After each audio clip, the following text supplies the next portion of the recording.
Hello everyone, welcome to my YouTube channel. So today in this video we are starting from the topic that is relational model constraints. So in the last video we have discussed about that how we enter values in a table, what the attributes are, what the tuple are, where we use null value, all these concepts which we have cleared in the previous video. So today's topic we are starting from relational model constraint. It is for class 12th student. Subject is information technology and subject code is 802. So it has following constraints.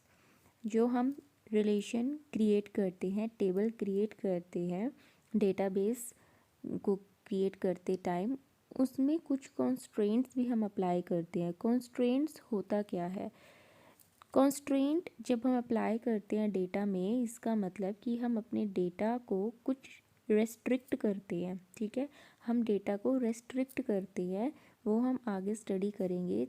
Following constraints: domain constraint, key constraints. Now under the key constraints we will study about super key, candidate key and primary key. So these are very important. After that null value constraint and entity integrity constraint, referential integrity constraint.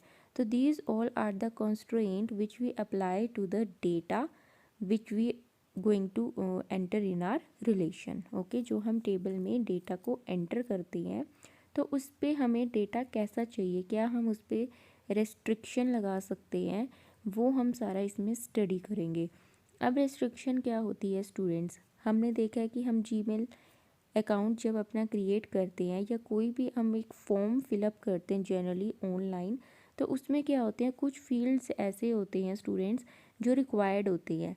अगर हम उसको fill up नहीं करते तो वो उसको error show करेगा. ठीक है, तो सिमिलरली जब हम कोई डेटा एंटर करवाते हैं टेबल में, डेटाबेस में, तो हम कुछ उसमें रेस्ट्रिक्शंस अप्लाई करते हैं कि हमारा डेटा कहाँ तक लिमिटेड होना चाहिए, कहाँ तक उसकी वैल्यू होनी चाहिए. ठीक है, ये कुछ हम डेटा रेस्ट्रिक्ट कर देते हैं.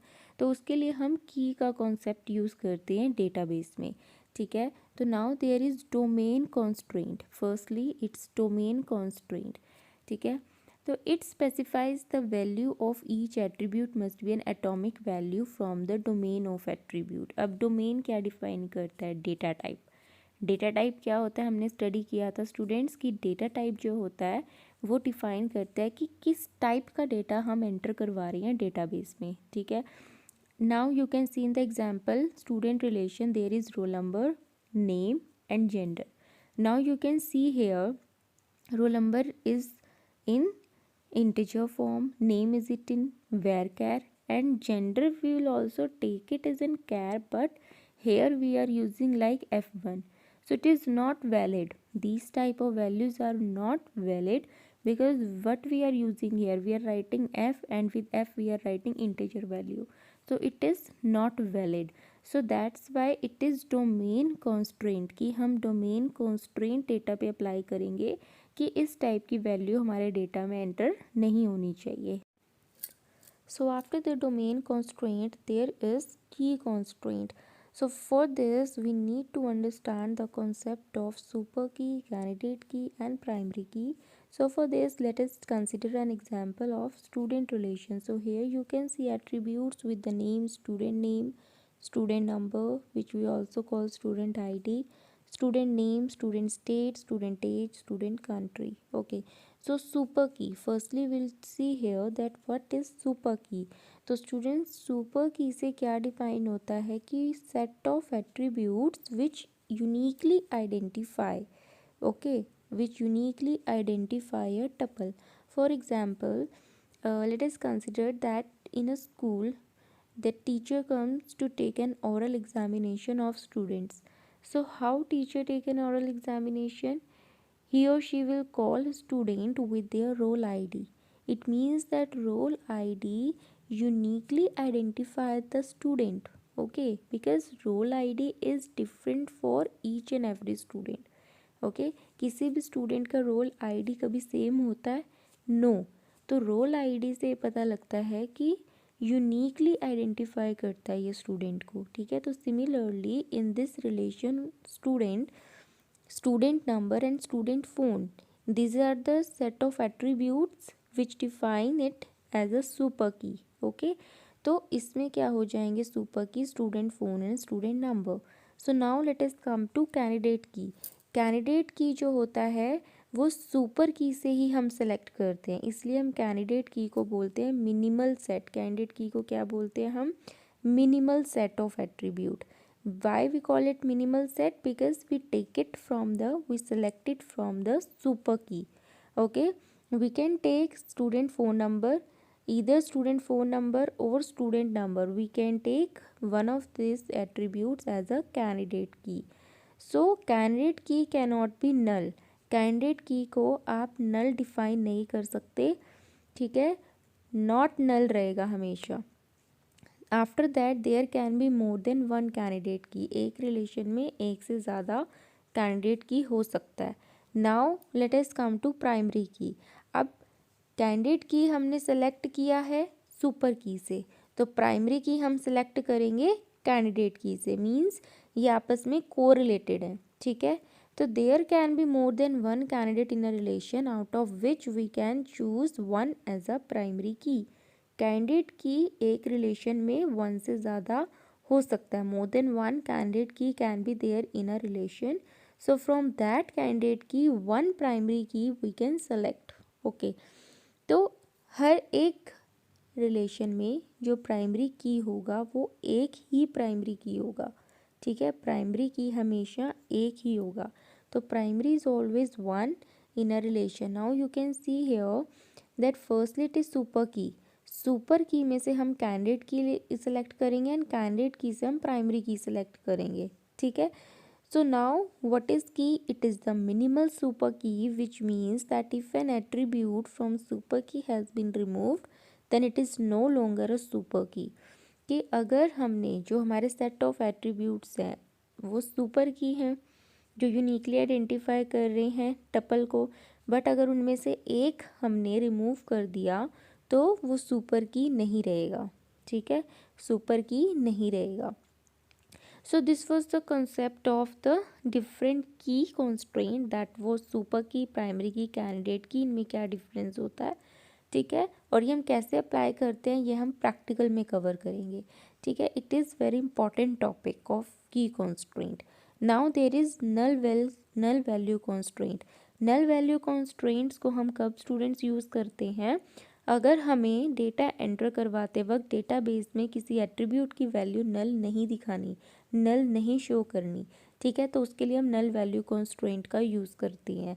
एंटिटी इंटीग्रिटी कॉन्स्ट्रेंट, तो एज प्राइमरी की हैज़ यूनिक वैल्यू, प्राइमरी की भी यूनिक वैल्यू होती है, ठीक है, यूनिक वैल्यू होती है, बट हर एक रिलेशन में जो प्राइमरी की होगा वो सिंगल होगा, एक ही होगा, ठीक है।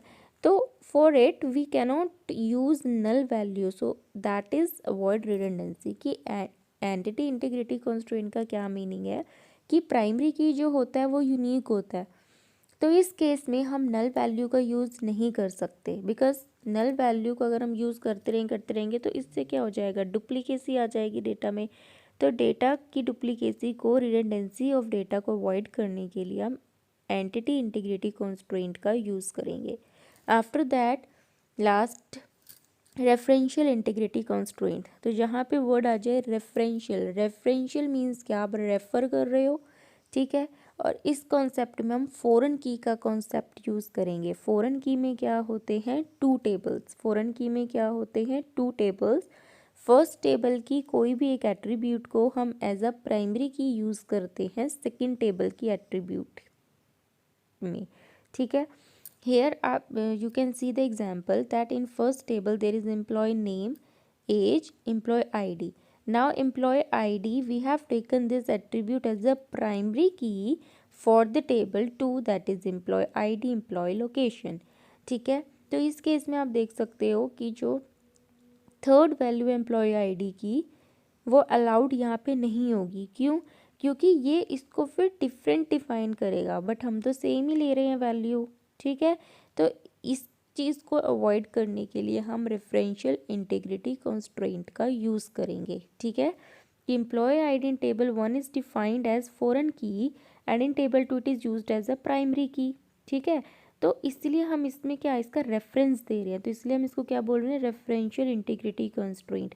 सो the value 18 of employee ID is not present in table 2, so this value is not defined as primary key of table 2। ठीक है, तो ये सेम होनी चाहिए, तो इस चीज़ को अवॉइड करने के लिए हम रेफरेंशियल इंटीग्रिटी कॉन्स्ट्रेंट का यूज़ करते हैं। तो it was all about the constraint.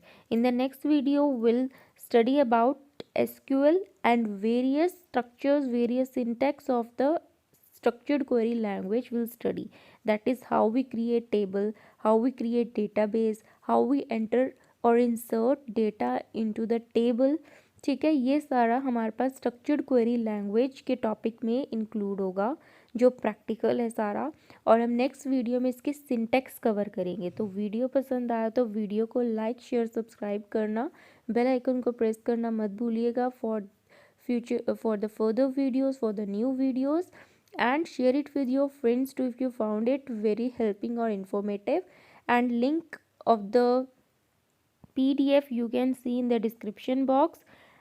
And one thing more, you can also check the playlist with IT 802 session 2022-23, it is been created on my YouTube channel, you can easily found it in the playlist section, and the theoretical part of unit 1 has been covered here. In the next video we'll discuss about different syntax which we use in SQL, that is SQL, that is structured query language. So till then keep learning students, have a nice day and thank you so much.